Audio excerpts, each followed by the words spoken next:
to what will be one of the final episodes of Hybrid Universe from our East Coast studio.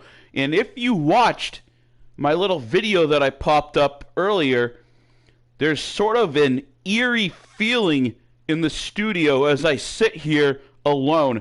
Now, there are happenings outside the studio in the hallway. There are people walking around.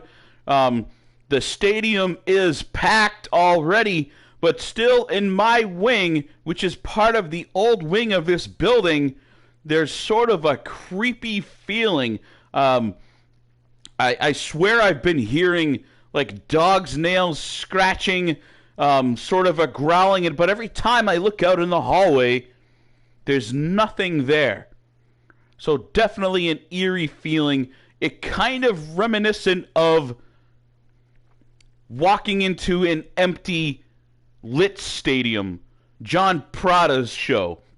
You know, not quite there, like you don't know things are gonna be happening as you do there, but it's kind of that similar feeling that I'm having right now. And you can see in the video, oh, Sander Cool is with us already. Hey, Sander. I figured you'd be getting ready for your match.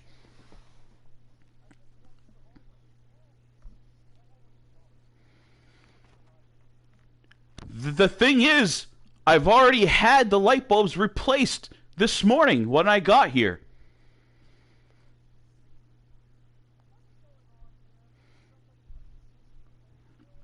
Now, I know October is over, folks.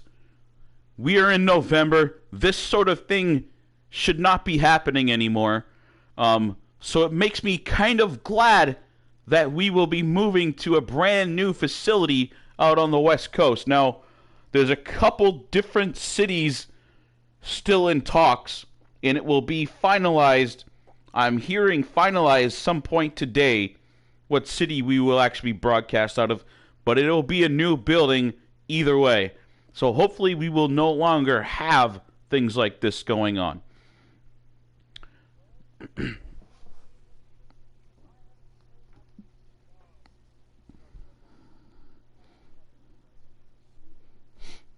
I have to check and make sure Atlanta is in one of our territories. I don't recall that being one of the options, but I love Atlanta myself. I've been there several times.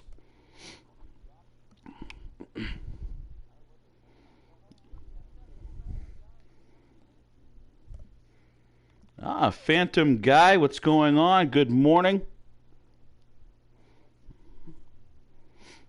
All right, here we go. I am told that we are go for broadcast. The cameras are about to catch rolling here. Now, Sander, I just wanted to say good luck in your match tonight. I saw what the boss had to say. I know personally that you did not intend to insult.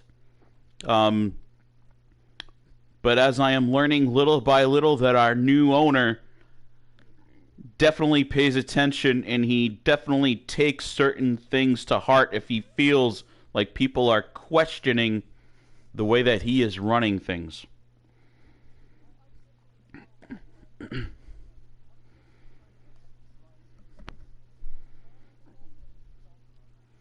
And I believe he did, and he heard you and was paying attention. And, well, we all saw what he had to say about it. And here we go. The cameras are rolling. Remember to click the like button and subscribe, folks.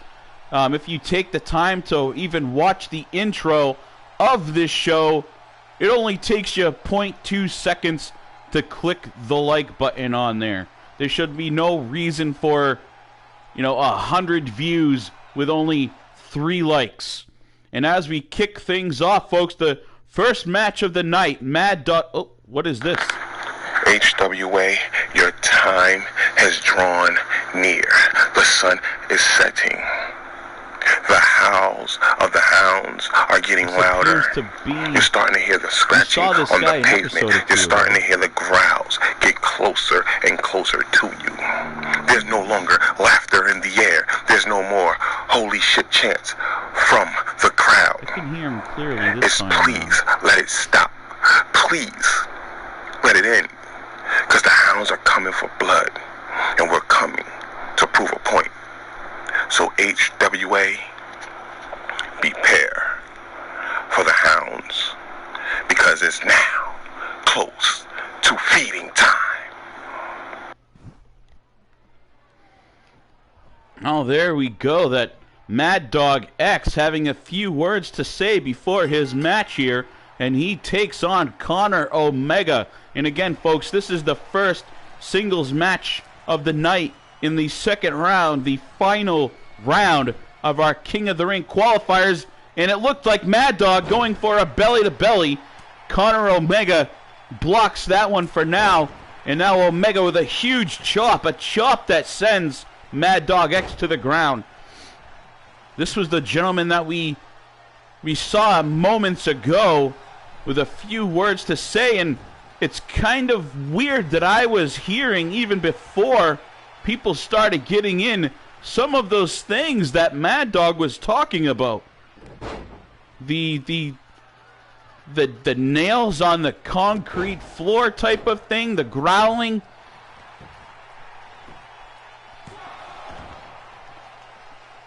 And look at him just sit right up, taking some punishment early on, but sits right up as if not phased. And he's on the attack. Conor Omega dodges that bullet. Mad Dog with a step up. He propped himself up on Omega's own thigh and leapt off his thigh into a Superman punch here. Pretty athletic maneuver right there from Mad Dog X, but the powerful Conor Omega is right back on the attack.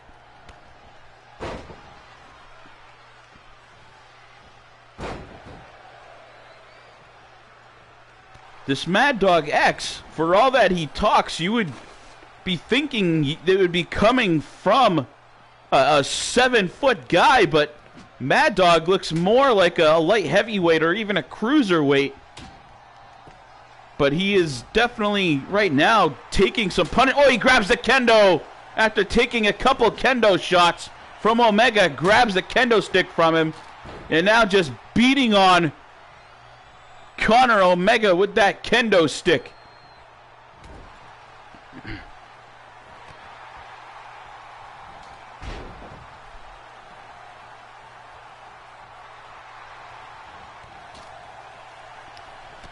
Now, Sander, I've watched your career develop, but it is hard for me, if I were a betting man, to ever bet money against James Black. Now, I'm definitely looking forward to that, and no doubt your career has come a long way. But again, I cannot put money against James Black, no matter who it is. And I definitely am not a fan of James Black. You know, I kind of don't trust the words that he had to say over in 3Dub, for those that follow 3Dub as well.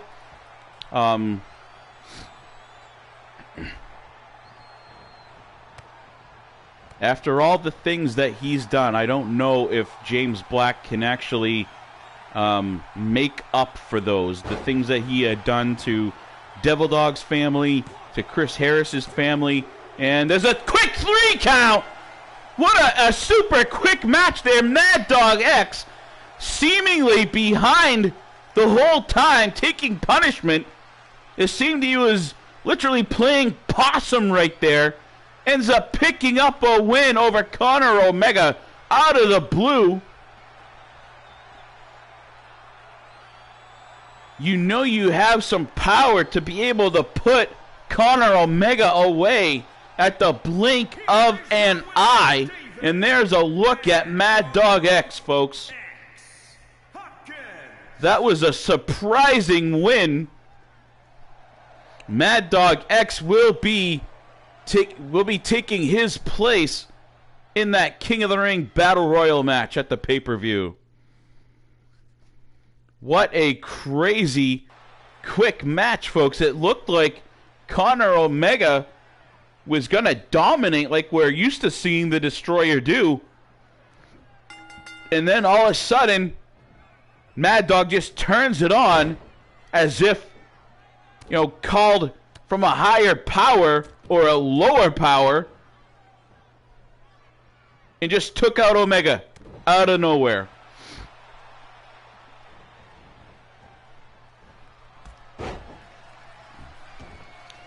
Definitely here, and we've got a couple good ones here. This is Miss Snow taking on Tatum, and you can see Devil Dog on the outside supporting his 18-year-old daughter as she tries to get her career started here. We saw her in the amateur side of things in like NXT, teamed up with Crystal Frost early on, but now that she is old enough, she's on the main cards, and she is looking to find her place here in the women's division.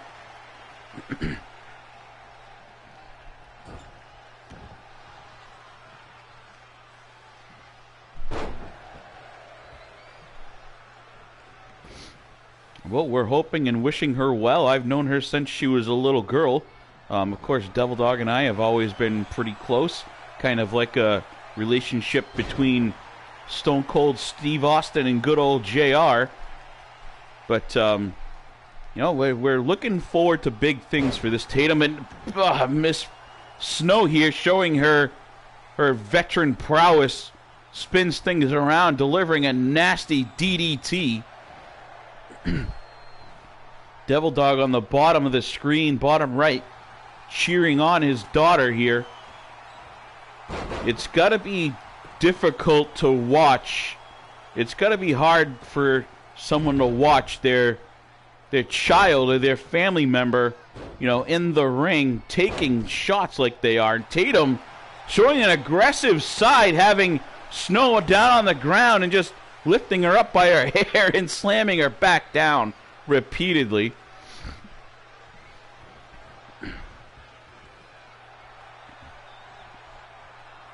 Yeah, Devil Dog is a pretty strong guy for not being very big. In comparison to a lot of the roster, Devil Dog is barely 6 feet tall. He may even be, closer to 5'9", 5'10", but I have seen him pull off some amazing strength, and a lot of that is in those hands, wrists, and forearms that he has, and then that base. He knows how to use the leverage. And what's this talking about leverage? Snow has Tatum on the apron for a DDT. Tatum comes crashing down onto the ground right here in front of her father, and now Halie Snow throwing Tatum right in front of D-Double right now, almost mocking him. I don't doubt it at all, mocking Devil Dog here.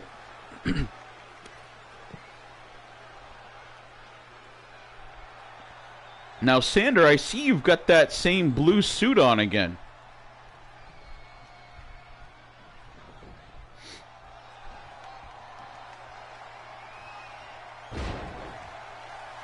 All right. Are you still being influenced by Mr. Townsend or what?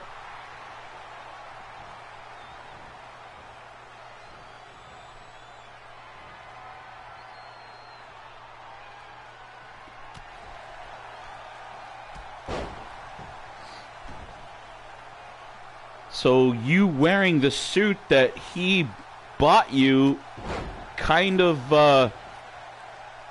showing off a little bit, perhaps. Waving it in his face, maybe.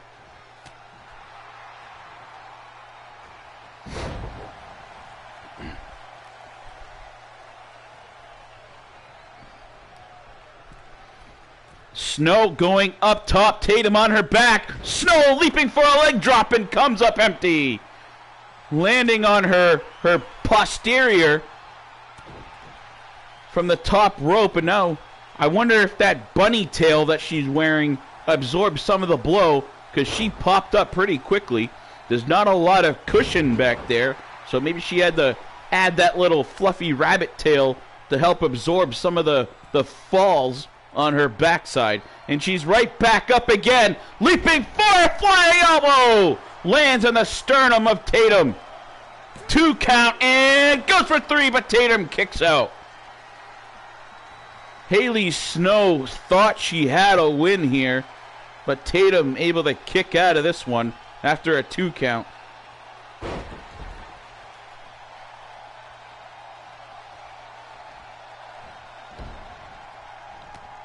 Yeah, I think she actually does have a full wrestling contract. I don't have any word on when she'll be making her debut, but I don't think I have ever seen Nora in the ring. And now Halie Snow draping Tatum across the top rope and dropping the knees. Feeling very confident here now is Halie Snow. Snow now, all fired up, delivers a clothesline, and then drops the double feet right into the midsection and follows up with a 2-footed drop kick to the face of Tatum. Things not looking very promising for young Miss Tatum here tonight so far, folks.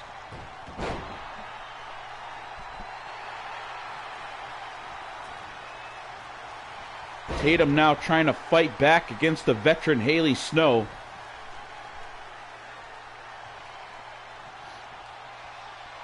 She's got a handful of Snow's hair. Reaches way back and delivers a huge right hook to the face of Snow. And there's a 3 count. Tatum with a knockout blow. Reaching way back like Chuck Liddell almost to the ground. And a huge haymaker knocking Halie Snow out cold. And young Miss Tatum Hartford picking up a win here tonight.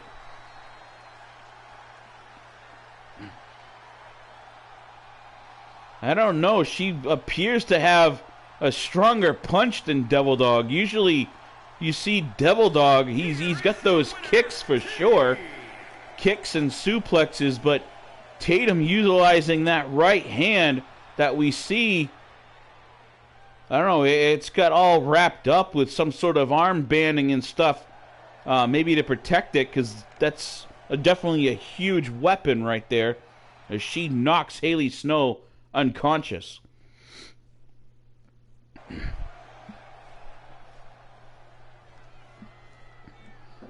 Up next, folks, we have the second match tonight, and these two men very, very aware of each other's skill set from Lit. This is Max Fatal taking on Brute Pain.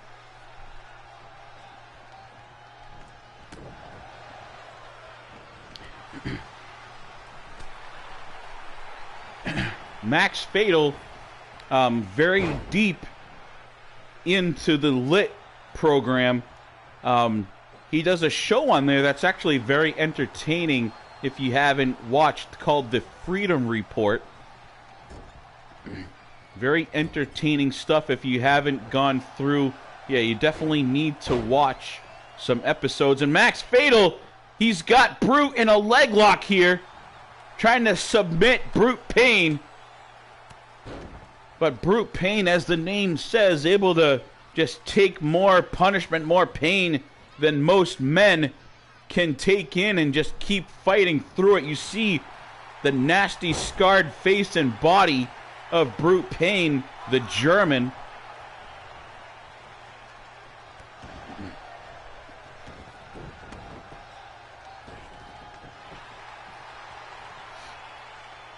Max Fatal, as always, very undersized here, sporting kind of the dad bod, if you will.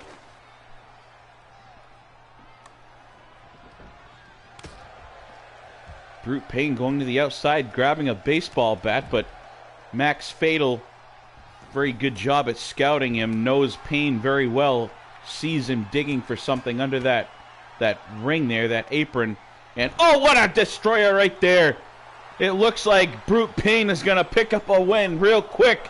There's a, no, just a 1 count. Max Fatal kicks out of it.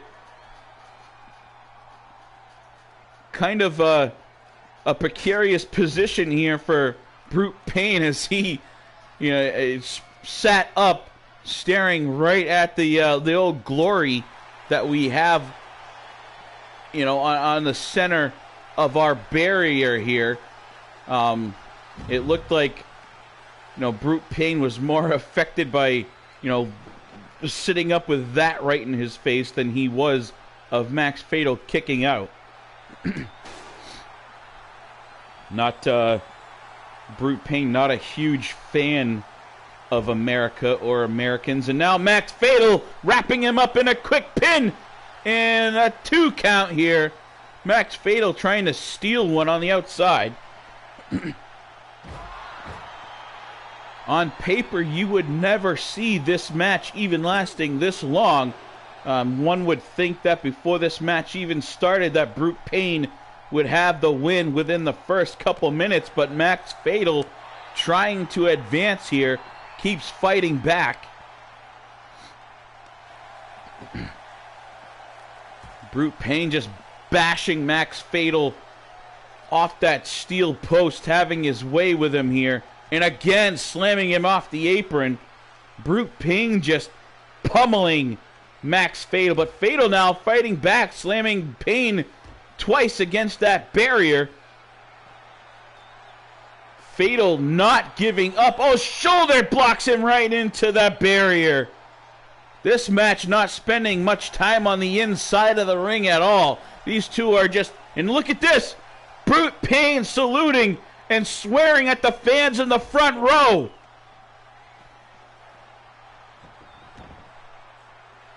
The fans still very upset in that front row, yelling. You can see at the bottom of the screen, several of them, 5 or 6 fans yelling at Brute Payne after what he had to say there to them and to all that little group of fans.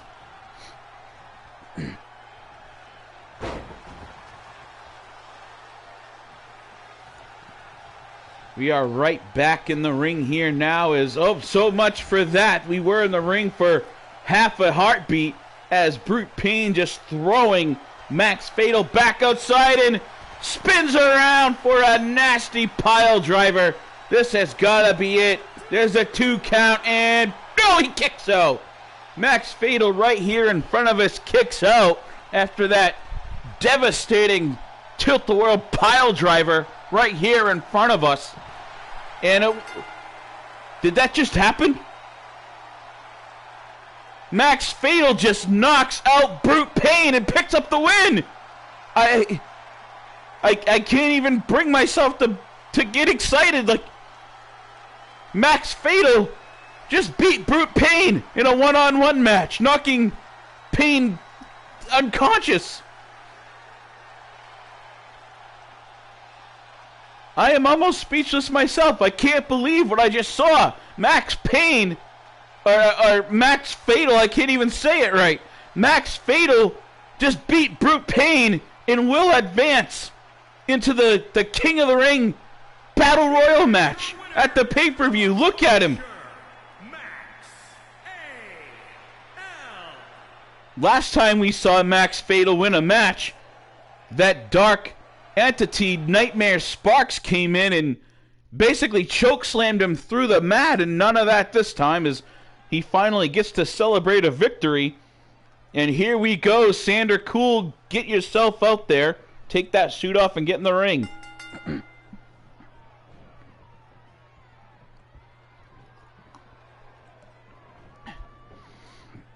Now this match, folks, if you've been following James Black, as if I have to describe which one of these two it is, James Black was entered in by the Boss to replace the injured Trey Jeter.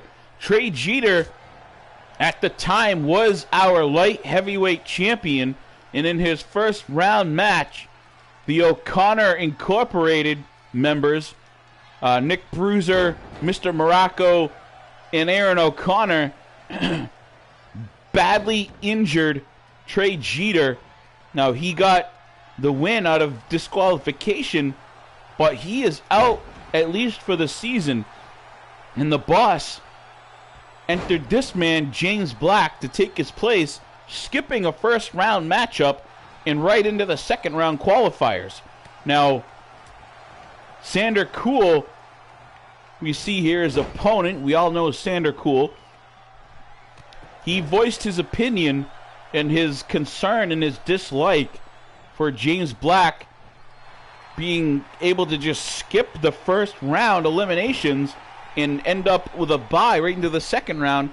Basically, the boss heard his words and took that as basically Sander Cool was volunteering to take on James Black. Now, a lot of people may look at this as Sander Cool basically, with his own words, took himself out of this King of the Ring tournament now. But Sander, as we've seen throughout his career, never giving up, always fighting, and very often ends up beating people that, on paper, he shouldn't beat ever in his life. But now here we go. We're in the thick of things in basically, for the most part, early in this matchup, things are going pretty evenly. Now, right out here in front of us, it looks like Sander and James sort of jockeying for position there, and a Russian leg sweep, and Sander Cool feeling it, folks. He's all pumped up, and now delivers a DDT. Sander Cool looking to take over this match. And a nasty belly-to-belly. We see that very often from James Black. I don't think there's anything in this industry that James Black cannot do. A very hybrid skill set. Very strong, powerful, fast. His technical prowess is just second to none. This man has it all. He's what baseball scouts would call a five-tool player. And Sander Cool doing his best here to take out the Star Maker. Whipping Black against the ropes, comes up with a Hurricanrana. What a move by Sander Cool. Definitely, if he wants to beat James Black, he's got to take some chances. And he delivers a flipping X-Factor on the Black, and there's a 2 count. Now, we talked about Nora a little bit, and when she would finally make her in-ring debut. For those of you that don't know, that's Nora in the top left of the screen in Sander Cool's corner. She is not really his valet per se. She is a competitor. She's more of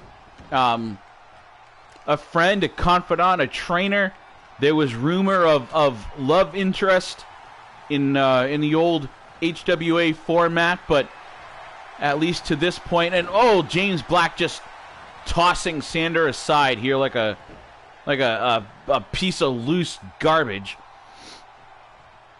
But anyway, there was a lot of controversy with Sander and Nora in the past, involving DTM as well. If you're more interested in that story, we can dig into that another time. But James Black, there's a 2 count, and no, Sander kicks out. I thought that knee might have put Sander away. Sander very slow to recover here. Not quite back up, and now Black with a second knee shot. Falls into a pin. Referee a bit slow to get over, but James Black picks up a win. And James Black will now advance into that King of the Ring Battle Royal. Very good effort there from Sander Cool, but James Black just too much for him here. Look forward to hearing what Sander has to say regarding his matchup. There's as much as it always sucks to lose a match, but to take a loss to a man like James Black, you can't really feel too bad for it because James Black just beats everybody.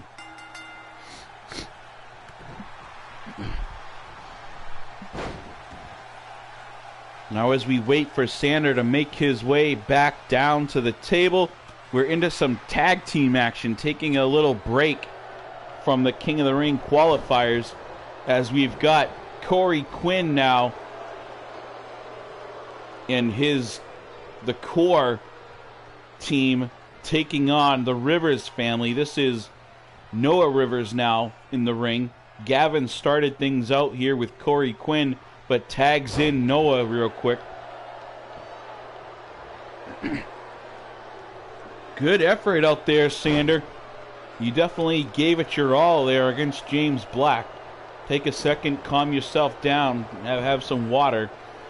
And as I was saying before you made your way back to the studio, it's always hard to lose, and especially losing an opportunity to move along to the King of the Ring match. But you know, you can't be ashamed to lose to James Black.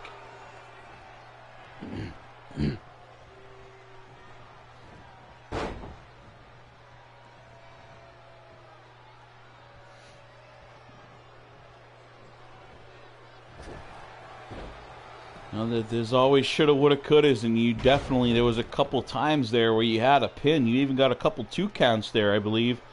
But good job. And James Sargent checking in. Good morning indeed to a fellow FIP network brother over in CSWA.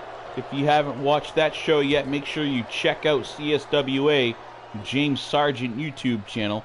And now Zachary Young on the top rope, diving down for a drop kick. Noah sidesteps. Now Zachary Young, the gentleman with the frilly boots, if you don't know the core tag team very well. And look at this, another tag back in. Both teams making several tags early on in this one. Quinn whipping or getting whipped into the Rivers corner of things now, and I don't see Joe Rivers out there in this one. Typically Joe Rivers is out here ringside. Yeah, I know I've seen him here today, but I'm not sure why he's not ringside with with his brother and his son here. And now Corey Quinn back on the attack. If this match has gone back and forth since the bell rang. I see that. I guess he is. Everyone gets hungry, even great legends of the ring like Joe Rivers. Everybody needs to eat. Matter of fact, I'm getting pretty hungry too. I had, from our catering, I had one of their freshly made Eggo waffles. Blueberry, I may add. I don't know if you had those or not this morning.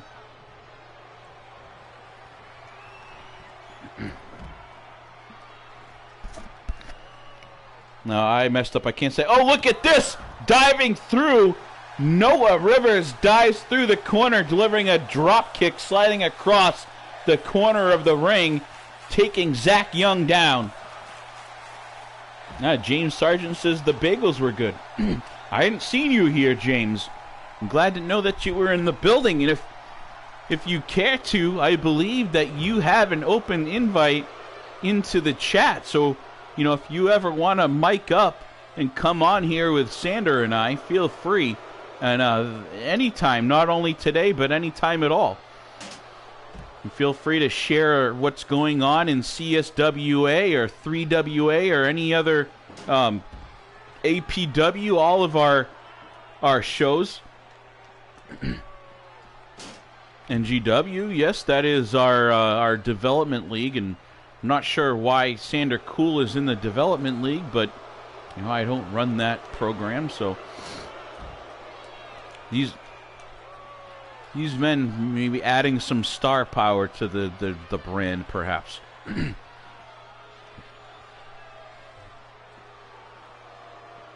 Zach Young now throwing Noah Rivers down on the left-hand side of the ring here, or the far side from our broadcast table.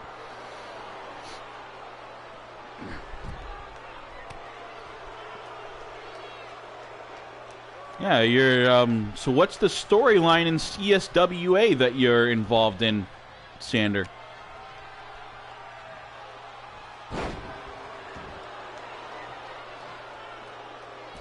Ryan Steele and Logan Grimes.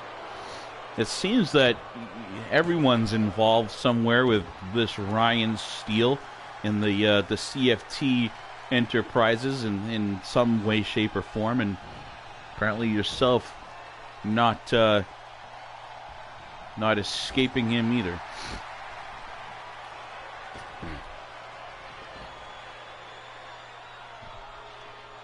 Zachary Young now diving through into a DDT. He loves diving through that corner.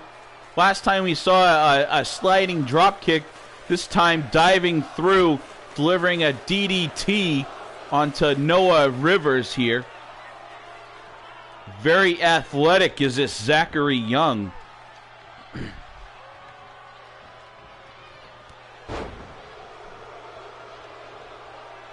Sander and Ryan don't like Logan. CFT isn't a part of CSWA. We don't hire trash. That is probably a good thing. CFT making a name for himself in a negative way here as Gavin Rivers delivers a hellacious DDT of his own onto... Oh, and Zachary very quickly kicks out of that. I don't know what the heck that move was. Pulled off by Zachary Young. But I don't even know if you can put a name on something like that. It's like he made it up out of the blue, just went with the flow.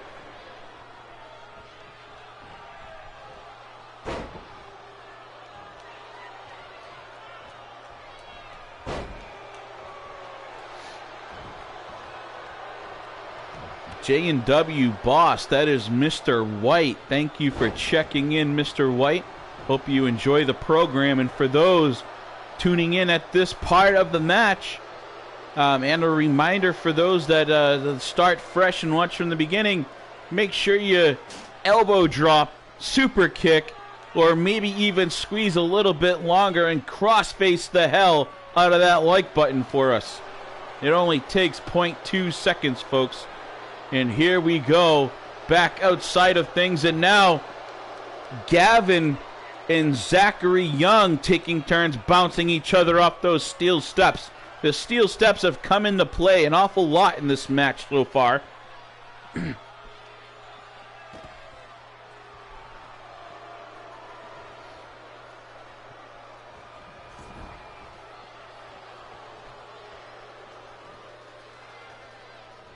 Great combination there. I like it. That is a quote from JNW Boss. What, Mr. White, what are you referring to? What combination? Are you talking about Sander and I? And speaking of combination, Gavin Rivers right there, wrapping up the leg and lifting Zachary up in the air and delivering a hellacious powerbomb right onto the thinly padded concrete floor surrounding the ring here.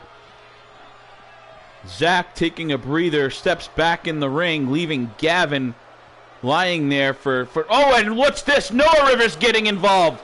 Noah Rivers taking out Zach Young with a nasty DDT. Ah.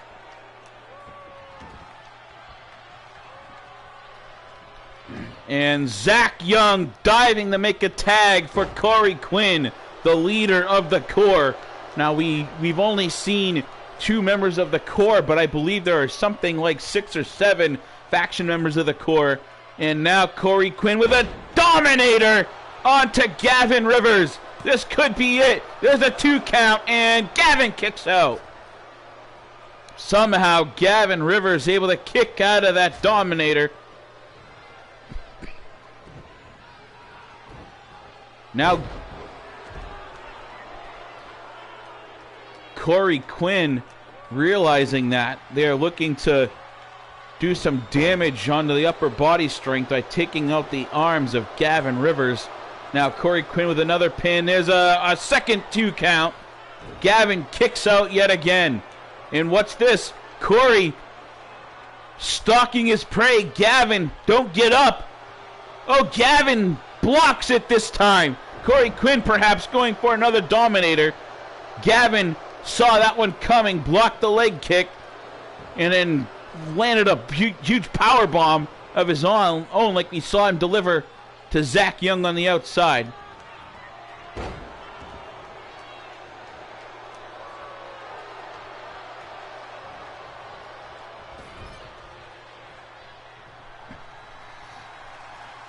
Looks like we're possibly, I thought we were going to see a little double team action, but now Gavin setting up, and Gavin dives through, delivering a drop kick.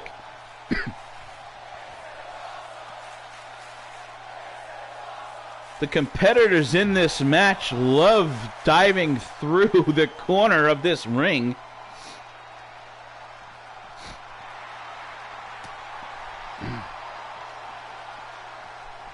And they have been. This very brutal match. Whoa, did you just see that?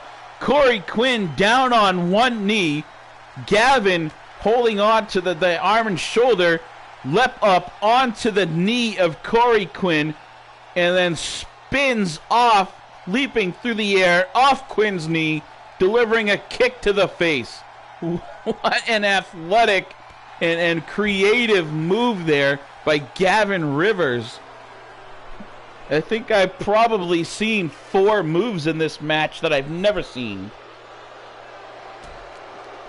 Indeed, Sander, indeed. Yeah, very, very hybrid athletes.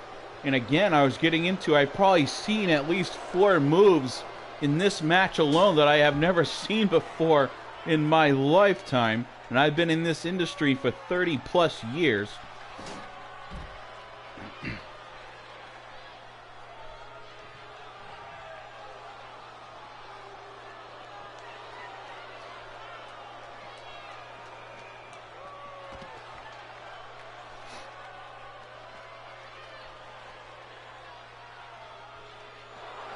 So I just got a text from home from Mrs. Jericho, who is watching from home, and she's corrected me. I said 30 plus, and she sends me a message that it's been 46. So apparently I've been in this industry for 46 years, and Mrs. Jericho has been there beside me for every single one of them, even before. You don't know, Mrs. Jericho and I, Patty, we've been together since high school, and just to give you an idea, I am 65 years old, so we have been together for an awful lot of years. Now back in the ring here, finally action back in the ring where these superstars can really shine, and so much for that. Corey Quinn sends Gavin onto the apron, a little rude gesture where Corey Quinn crossing X's over his genital region. Gavin jumping back in and now makes a quick diving tag, and now Noah Rivers back in there. That gesture from Corey Quinn took his eyes off the prize. He probably could have had things wrapped up right there, but Gavin able to tag in his Uncle Noah, and now Corey back on the attack now, trying to take out Noah. This right here is the point where Quinn needs to pull off a big move and put Noah away, where Gavin cannot dive in and save things. And it doesn't look like it's going to happen to this point. It doesn't look like Quinn's able to pull that off, as now I see Gavin over here stirring a little bit, and Noah taking over a little bit in the ring. So that would have been a perfect opportunity for the Gore to take the win here if Mr. Quinn could have just pulled off one big move and gone for the pin. But now Gavin back up on the apron in the left-hand side of the ring here. And there's a nasty DDT from Noah Rivers. Noah go for the pin right now. He drags Quinn to the center, goes for a pin. 1, 2, and kicks out of it. Zachary Young was in there to break things up, but not needing to. as Corey Quinn kicks out on his own. And oh, what a nasty... things moving quicker than I can talk here. Noah Rivers delivered a code breaker, thought it would be over, but Corey Quinn able to roll to his corner and tag in Zach Young, avoiding a loss there for the core. This one, basically a marathon match here. I'm losing my voice trying to call this one. Neither team able to put the other one away.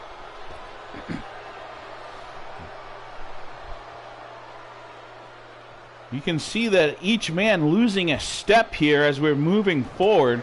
Things are slowing down. At this point, the way that this has gone and the pace of it, it's basically just a matter of time. They're waiting for one of these superstars, you know, to make a mistake and beat themselves, basically, because it doesn't seem like either of them can beat the other man at this point.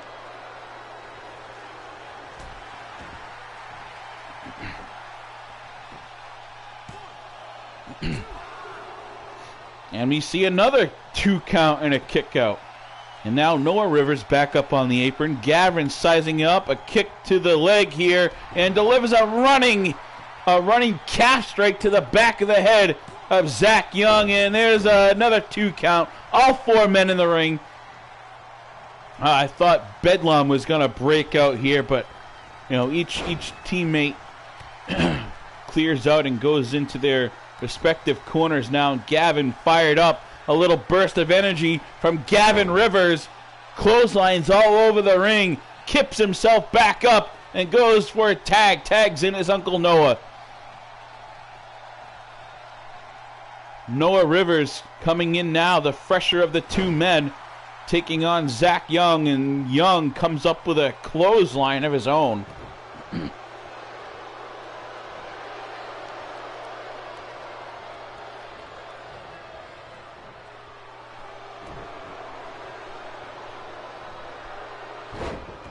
So far they're all... Whoa, what did you...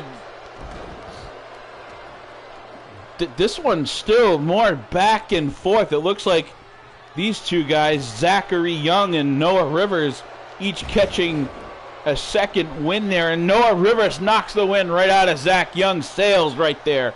A spinning DDT variant here. And no, Corey Quinn jumping in for the save here, folks.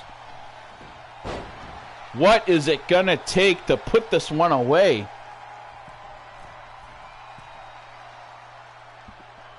Corey Quinn upstairs. He had to have spun 4 times in the air before landing on Noah Rivers. And there's the 3 count. Gavin could not get there in time.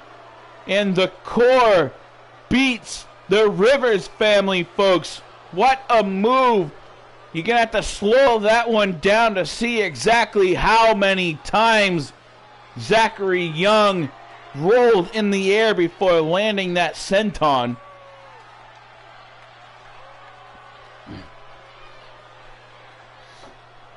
I don't imagine he will be. Joe Rivers not known for being a very gracious loser ever in his career. One of the best win-loss records. I don't know about punishment, but definitely have some words, I'm sure.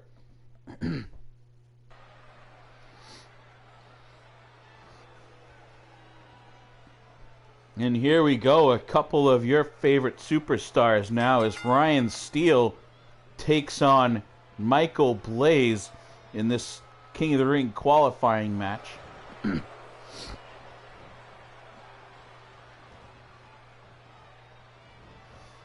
So who's advanced so far? We've had Mad Dog X and James Black so far advance into this King of the Ring Battle Royal so far. So let's see who the 3rd man that will join them is going to be out of Ryan Steele. Oh, what a disrespectful slap in the face. Michael Blaze not very happy with that.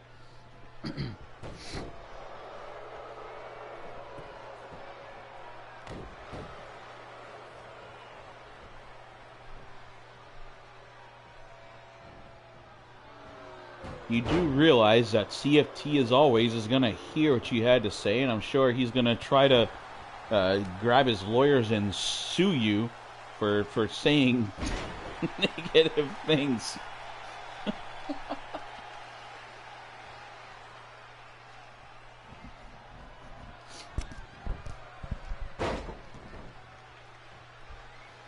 CFT just looked over here and popped his collar at you. I'm sure that's a pretty disrespectful gesture. I'm not exactly sure what it means, but maybe keep talking because my suit is nicer than yours. Now, CFT, not very pleased, it seemed, with the fact that we had President Trump here for an episode and had him speak. I know that CFT has just been chomping at the bit to to fire back at Mr. Trump. And the results of the voting, CFT very happy about. Trump possibly losing his seat in the presidency, but I know there's still some voting and some different things going on there before they can actually announce. And what a move there! A backflip onto Ryan Steele.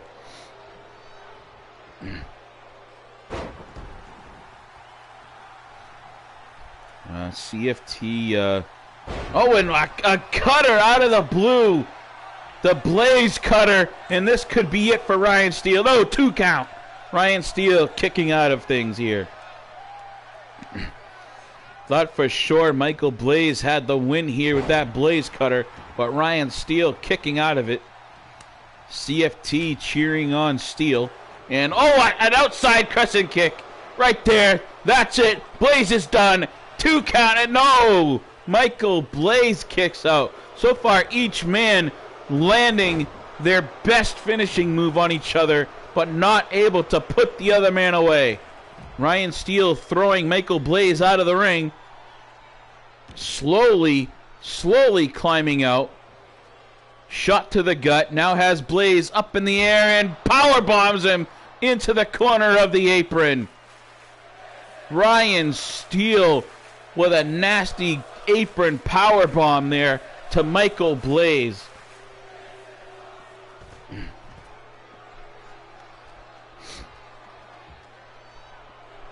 We already saw Ryan Steele end the career of the young man Longhorn Jim right here. It seems forever ago now, but in all reality, it was only a matter of a month ago. But no pulling, no punches. Ryan Steele, he's going for careers. He is trying to end people's careers, and he doesn't have any remorse, it seems, about that fact. Whatever it takes for Ryan Steele to advance his own career, he will do.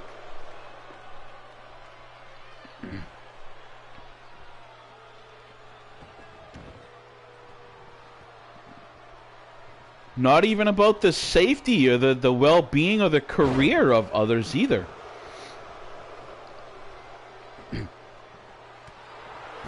Another outside crescent kick delivered to Michael Blaze, and another 2 count as Blaze kicks out yet again.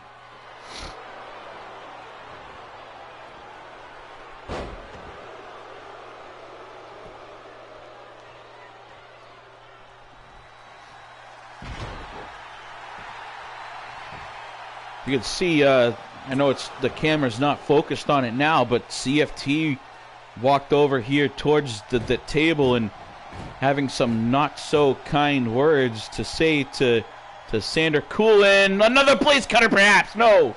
Ryan Steele saw that one coming, kicked out of it, avoiding his demise right there, for at least for the meantime. Ryan Steele saw that Blaze cutter about to be dropped on him, and now, it looked like he had a crossface on Michael Blaze, but Blaze able to reach out and grab that bottom rope rather quickly.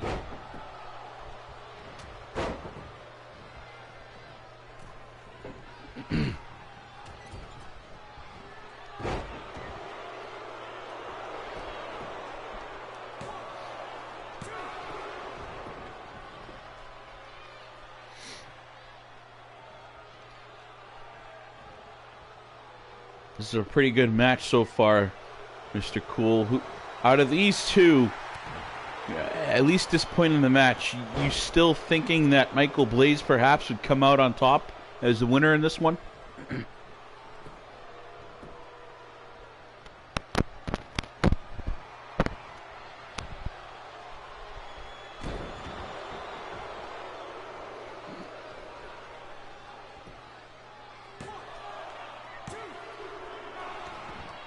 And Blaze almost put away here.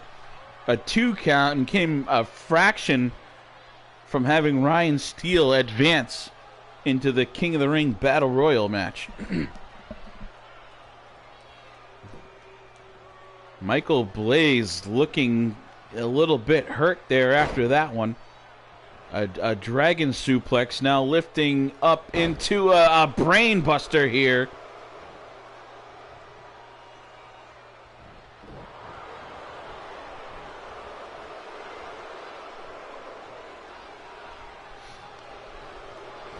Michael Blaze fighting back and sliding across, and what an athletic move. Slides around the ring. We've seen Trey Jeter pull a move very similar to that, almost like a break-dancing drop kick as Ryan Steele sat there on the mat. And now Steele now back trying to take charge, has Michael Blaze in a very precarious situation here up in the tree of woe. And now Ryan Steele climbs the other turnbuckle. What's he gonna do here? Dives all the way across, coast to coast. He just did your move right here in front of us, Sander. Lands your coast to coast move right here in front of you, as if showing off. And there's 2 and 3, and Ryan Steele with a win. Ryan Steele takes out Michael Blaze with your move. And what's this? Dre Havoc coming in to check on Michael Blaze, his former tag partner. And no, don't do it! Ryan Steele attacking Dre Havoc with a chair. And now here's JP3 in here. JP3 and Ryan Steele attacking the former members of Havoc with steel chairs. Let's get this stopped.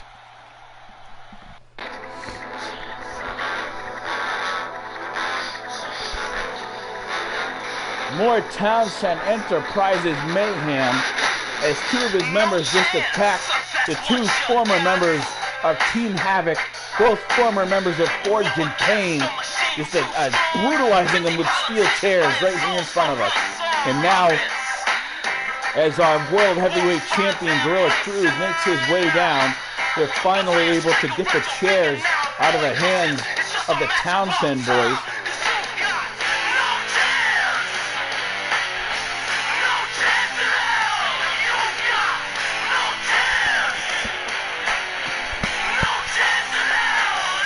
Here comes our champion, Gorilla Cruz, and what a force he has to take on today. And former Forged in Pain tag member as well. He'll be taking on Caleb Shaw, the man with the iron fist.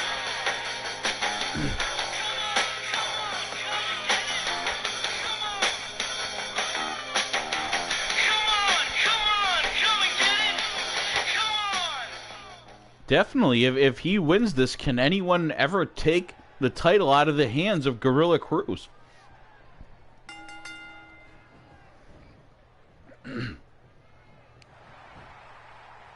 Now, I'm kind of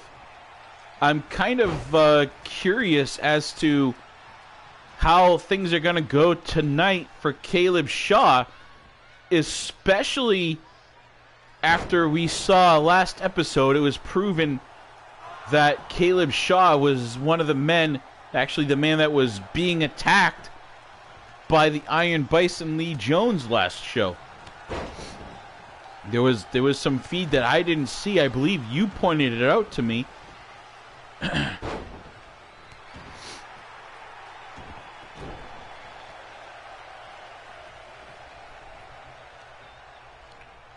And not faring very well. Oh, Cruz looked like he was going for a choke slam here.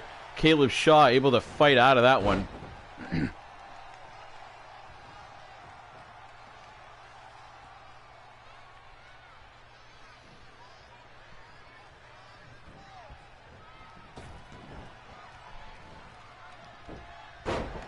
I have not. I've tried reaching out to Lee Jones several times, and to no avail. So I'm not exactly sure why he has his sights focused on Caleb Shaw at this point. But he warned us before Storm Warning pay-per-view that there was an Iron Storm coming, and then during the pay-per-view, we saw him start to get involved with Caleb Shaw, the attacks, interfering with his match against Drago, and then last episode we saw him attacking Caleb Shaw down, I don't know where it was, looked like a basement or something.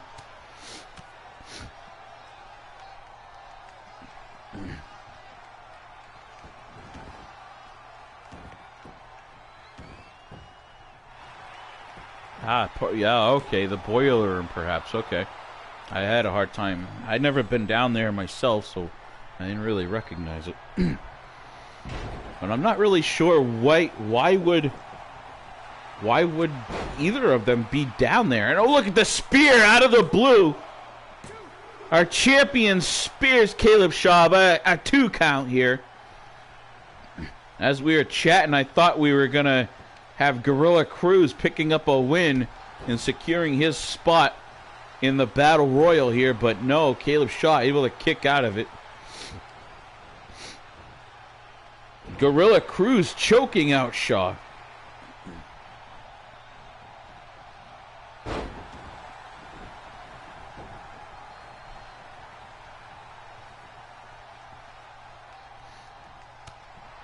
I have no idea, but perhaps we'll find out.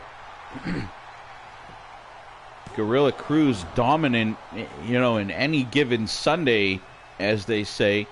But, if you put that King of the Ring belt on him as well as the heavyweight title strap, how is he ever going to be stopped? It's going to take a force of God to take that title from the grasp of Gorilla Cruz.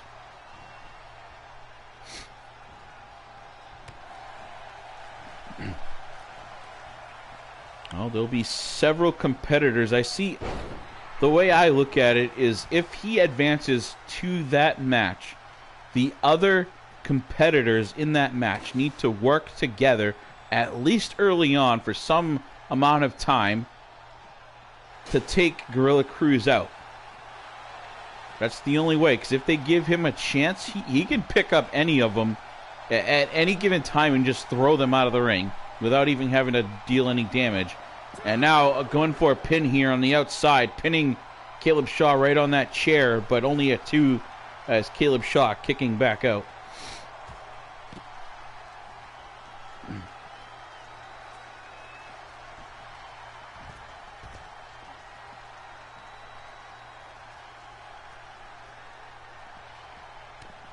No, James Black wants to win just as much, and I believe in his eyes, him working at least with the other competitors in that match to take out Gorilla Cruz would be a smart thing, and that would, at least help secure the chance that he would win himself if they can take out a man like Gorilla Cruz.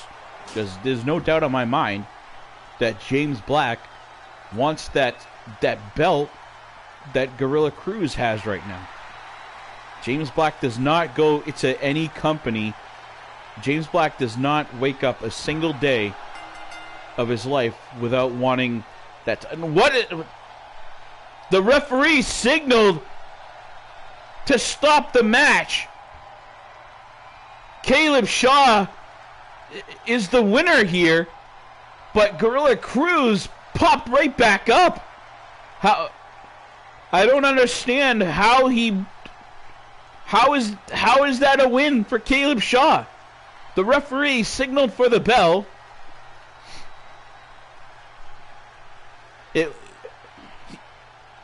He said that Cruz was out after that move, but Gorilla right back to his feet. And look, he's kneeling over there in disbelief. Did we just witness a Boston screw job? I don't know. Did we witness a Boston screw job? Because definitely, well, the lights are out. What's going on here? The lights are out and now it's red. What is this? It's that monster.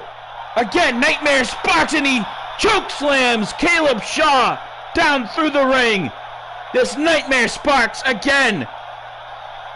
As he ends the show, a controversy, and then Nightmare Sparks coming again, and this time taking out Caleb Shaw.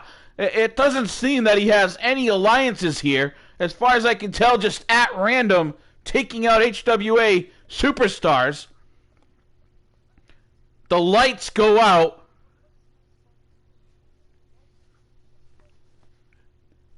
I thought that the eerie feeling in the air was perhaps from Mad Dog X, as we saw him earlier. But now this Nightmare Sparks again, just appearing out of nowhere, choke slamming Caleb Shaw right to hell. Could he be aligned with Lee Jones? Is he aligned with Mad Dog X? I have no idea. That this man's never addressed the crowd, never addressed any of our interviewers. We can't find him. We only know who he is because we had a gentleman jump on here and tell us who he was that recognized him from Lit.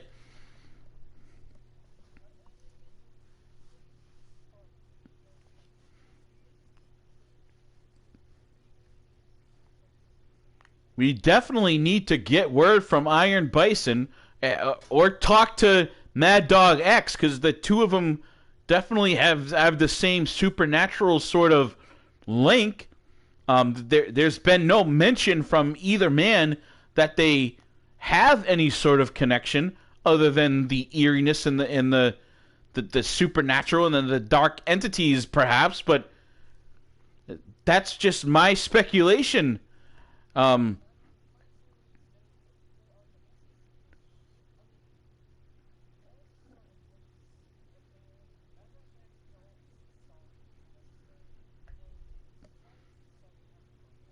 And they did come on at around the same time, didn't they?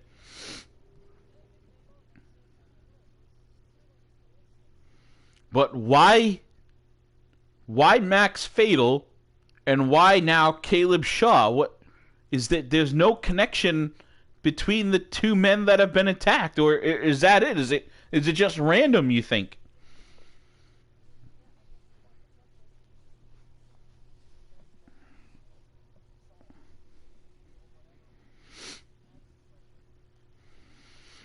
Indeed, we do. And the controversy right there in the main event, our heavyweight champion, Gorilla Cruz, taking on Caleb Shaw.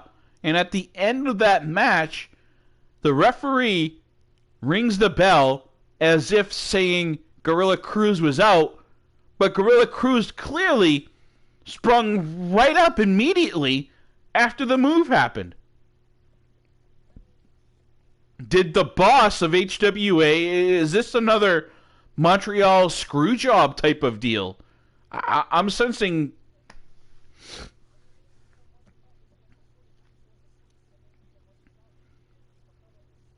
Oh, let me just do this. I'm going to rewind the broadcast, folks, while you're on there to try to get to that spot. We see here going backwards a little bit. Let's see if we can get to the finish of that. Okay, here's their instant replay.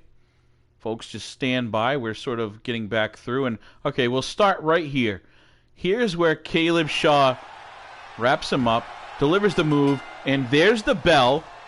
Gorilla Cruz kicks right out and gets right to his feet. You just saw that, right? Let's see that just one more time. Just right, there's the finisher. Bell rings. Referee says he's done. Gorilla kicks right out, and he's right back on his feet, folks.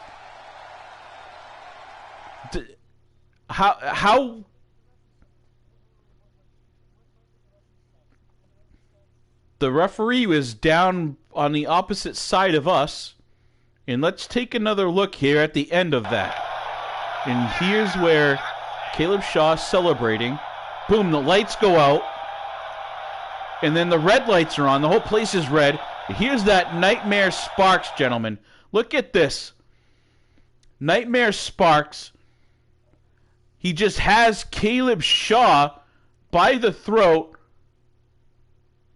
up in the air, slamming Shaw down.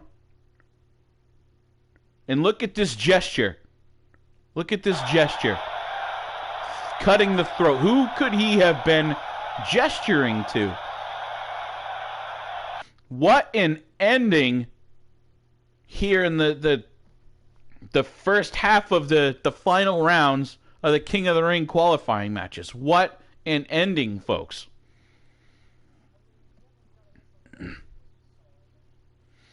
All right, we have come to an end of the time frame that we have for our broadcast, ladies and gentlemen.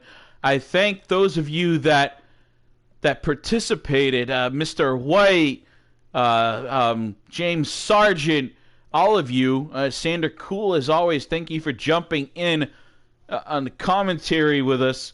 I look forward to seeing what everyone has to say, and hopefully you guys enjoyed the ending of the show here, our little rant back and forth as we do so often. I see someone just now signing in, but again, this is Stephen Benoit Jericho on behalf of the Hybrid Wrestling Alliance here with Sander Cool. That was episode 10 and a wild, wild ending. Some great matches, so I hope you all enjoyed it. Thank you for watching. Stephen Benoit Jericho out.